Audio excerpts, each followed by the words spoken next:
What's up, everybody? My name's Rob Simmons, and Mr. Nightmare, my favorite horror story YouTuber, put out another new video. This one is called 3 Scary True Mansion Horror Stories, and this has to be the first mansion video he's made so far. And I hope this doesn't scare me because I've actually been in a few mansions, and it's been a few weeks since we got a new Mr. Nightmare video, so let's not wait any longer. 3, 2, 1.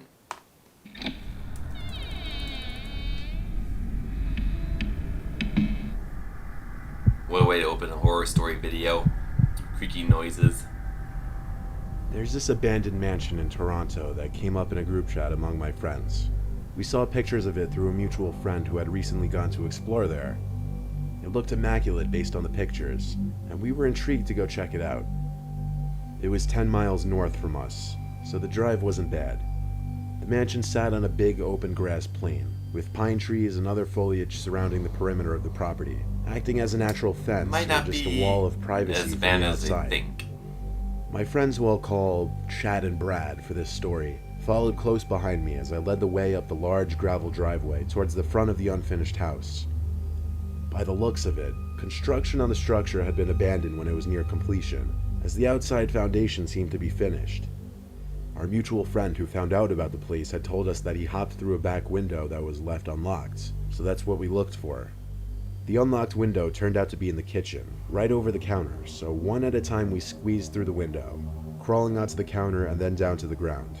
Knowing Mr. Nightmare, this never goes well. Almost immaculate, minus a few of the cabinet doors sprawled out on the floor as if they had yet to be installed, and just things like sheetrock boards laying around. But everything seemed new, and it was a shame the construction was abandoned. The three of us kind of went in all directions in the house. I went towards the living room, which again was almost pristine. It was a huge room that transitioned into the dining room, and then from there, a wide hallway with at least 10 different doors. Oh wow. My friends were already checking out some of the rooms in this hallway. I peeped into each room and realized most of them were bedrooms. At the end of the hall was a 3-door garage. The last door in the hall before the garage was the basement. I called to Brad and Chad that I was checking out the basement. I got an acknowledgement from at least one of them. The basement had this bizarre spiral staircase, so when I got to the bottom, I couldn't even see the door at the top. There were no windows down there, so besides my flashlight, it was pitch black. It was a completely unfinished basement. Pieces of drywall everywhere, unfinished wood foundation where walls should be, but the basement was huge. Like, there were multiple sections down there. It was big enough to fit a basketball court and more. Then I came across this back room with a few storage containers. I was here to explore after all, so I curiously started lifting the lids off the containers. The first 2 seemed to contain building tools and supplies like wood planks. But then I heard something from one of the other containers. It was like something caused the container to make a bump sound. Could it be an animal? Or was I just hearing things? I went to the container and noticed the lid was not sealed on this one, as it wasn't sitting perfectly snug on the top. As I bent over to try and lift the lid, it lifted without me touching it, and I heard a whispering noise. I fell backwards on my hands as this happened, and while I was on the ground, I saw a smiling woman looking at me. The only thing lifting the container up was her head. She looked at me, laughed, and said peekaboo, and she left some more. I ran to the top of the stairs, but the basement door was now locked. Oh no. I banged on it for my friends to open it up, but they were apparently messing with me. I heard creaks on the spiral staircase below me. I couldn't see her yet, but I could hear her laughing, getting closer. Visualizing this in my head. Mumbling incomprehensible things. I screamed at the top of my lungs to please help me, and Chad finally opened the door. I ran out and looked back for half a second, greeted by this ghostly, skinny figure of this pale woman looking up at me, almost at the top step. I slammed the door shut and locked it. Chad saw the woman too, and we bolted for the front door. We didn't care about leaving it open. The 3 of us got to the edge of the property to talk. After an hour of just sitting in my car thinking and talking, I agreed to go back inside and unlock the basement door. What? As scary as what I witnessed was, I didn't want to be responsible for someone dying down there. But when we got back inside, the basement door was wide open. I promise you we locked that door, so it made no sense. We once again bolted back outside towards the car and drove home, to never return to that mansion again. I'm sorry, but as soon as I got to my car, I would have floored it out of there.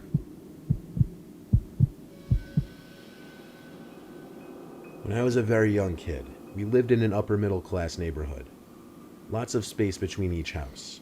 All the houses on our street were very nice, but there was one abnormally large house. It was closer to a mansion.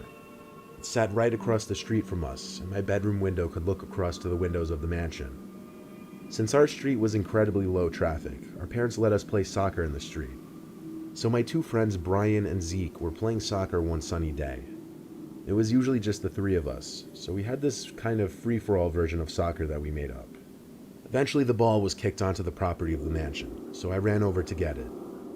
When I picked up the ball, I looked at all the windows to see if the house owner was possibly witnessing me on his property. But at one of the top windows was a young boy who looked to be about our age.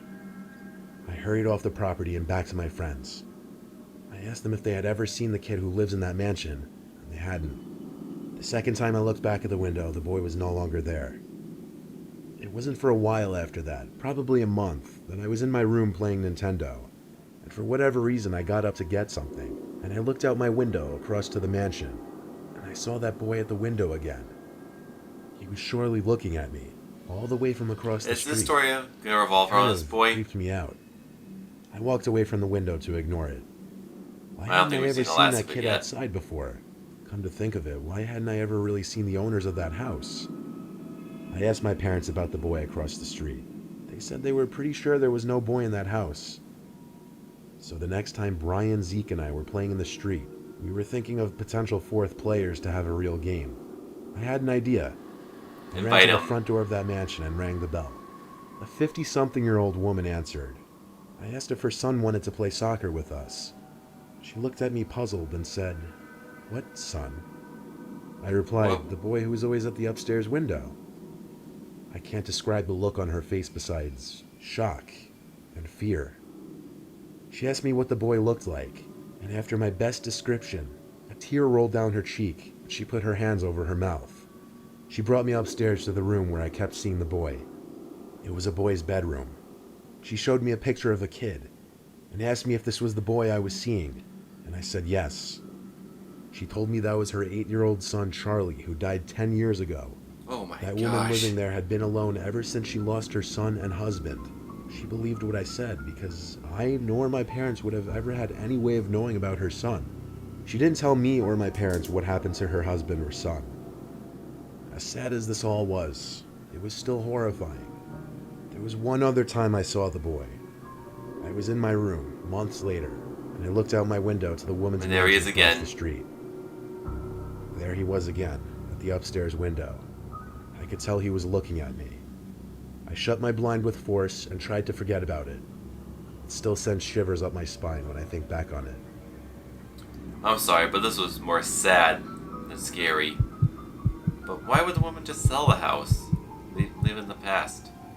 I shouldn't say that. I was once hired to house sit for a friend of the family friend who was going away for a week.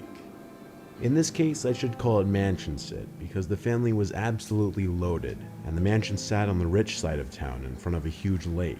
I take that job. I was 21, and it just seemed like a cool job to have for a week. The family's one rule was to throw no parties and no more than 2 guests at any time, which Fair even enough. that I thought was generous of them.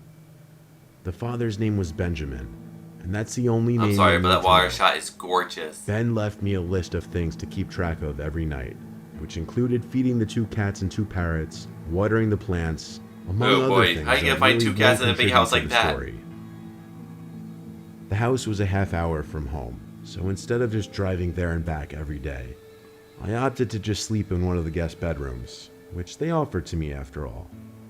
The first day there, I I'd got do the there same very thing. late, so it was a short one that got me kind of warmed up for what to expect the week ahead of me. After doing the I think I might insignificant feel a little amount of freaked morning out sleeping in a chores, big house like I that. hopped in the pool they had in the backyard. The pool literally overlooked a gorgeous, tranquil lake, and even with the thought of An getting to infinity enjoy pool, this that's what it's unbelievable called. house for a week, I was still incredibly jealous. As I was in the pool, I noticed through the giant floor-to-ceiling windows to the living room, somebody walking inside. Whoa. I jumped out from the pool, freaking out. I ran to grab the towel and dry myself for a second before storming inside yelling, "Excuse me." I didn't see anyone in the living room, so I entered the kitchen and there was a fairly large Hispanic woman who looked to be about 35 to 40. She was just standing there as if waiting for me. I asked her who she was and why she was here while trying to keep myself composed and confident. She said in a thick accent that she was the maid who came every day to clean the floors and stuff. Is she? She introduced herself as Eliza. I instantly felt a sense of relief and introduced myself as Mike, the guy who was house sitting for me. I wouldn't believe her if I were you. She spoke in as little words as possible. I don't think her English was too good, but she basically said she was going to clean the floors in the kitchen and living room now. I said that was completely fine and let her do her thing. I asked her how she got in the house, and she said she had her own copy of the key. So that was that. I went back out to the pool for a little longer to let her do her thing. I called to make When sure. I got out from the pool, I dried up and took a shower. After my shower, I fed the animals again. The parrots were easier than the cats, surprisingly. I didn't see the maid again, but I didn't really want to get in her way and have awkward small talk with someone who could barely speak English anyway. I had a couple friends over that night because everyone was eager to see the place, but I respected their rules of only 2 guests at a time. I gave them the best tour I could. Then we kinda just chilled in the game room they had, played some air hockey and pool table, and drank a little bit. When I told my friends about the cleaning lady scaring the hell out of me, they both found it insanely suspicious. Like, why wouldn't Ben have told me about the cleaning lady? See? They brought up a good point, so I shot Ben a text, asking about the cleaning lady. He didn't answer right away, and I didn't want to call. My friends wanted to sleep over, but I didn't want to push it. I had no idea if they had cameras in the house or not. So they left, and quickly after I started getting myself ready to lay down in bed. At some point I got a text back from Ben, apologizing for taking so long, and then asking what cleaning lady, with 2 question marks and an exclamation point. I typed back, Eliza, the Hispanic woman who came by and claimed she was the cleaning lady. That's when Ben called me with a concerned voice. He got more details from me after telling me there was no cleaning lady. Yep, That I was knew the it. whole reason they hired me. I felt like I had been taken for a fool, but more importantly, I was terrified that I may not have been in that house alone at that very moment. Ben told me to just hide in a bedroom and that he'd call the police for me. So we hung up, and I waited in the room for the police to arrive. I had Ben on FaceTime when the police arrived, so he could also talk to them. We all looked through the house together, from top to bottom, and we didn't see anyone. I told Ben the lady said she had a spare key, but he said he was confident that that was a lie, because they never made any spare keys. He was confident she simply snuck in when I was in the pool or outside in general. After we were sure there was no one in the house, the police left, but they made sure I locked all the doors and windows before they did so. I spoke with Ben a little longer, who was very comforting, and asked I just hold down the fort and call the police if anything else should happen. We hung up, and I went to bed. I would make sure she Locked the didn't take door, anything. of course. I left the air conditioner off so I could hear any potential noises from outside of the room. As I lay awake, subconsciously waiting for a noise, I heard one from under the bed. It sounded like a squeak on the wood floor. Oh I no. hopped out of the bed and looked under it. Is she There were there? 2 people hiding underneath. One was the lady from earlier, Eliza. The other was some again, man just probably visualizing 10 years this. older than her, with his hand over her mouth. They both locked eyes with me. I screamed Dude, and I get ran out for there. the door. The moment that it took me to unlock the door and then open and shut it was more than I was comfortable with. As I did, I heard them crawling out from the bed. I ran outside to my car without my shoes and drove down the street, where I called the police, and then I called Ben again. I waited for police cars to pass, and then I followed them. We once again searched the whole house and found no one. This time I didn't stick around for the night. Ben told me to go home and stay safe. The family booked a flight back home the next day, cutting their vacation short. The intruders were never identified. All that can be speculated is they walked in through the front door while I was in the pool because I didn't lock the door, and that they somehow knew the family would be gone. No further info is known. And that's it. I have to say, another great Mr. Nightmare video. Again, we had to wait a few weeks, but this one, it was absolutely worth it. The scariest story, in my opinion, was the very first story where they explored the abandoned mansion. And my favorite, sorry I forgot to take my headphones off.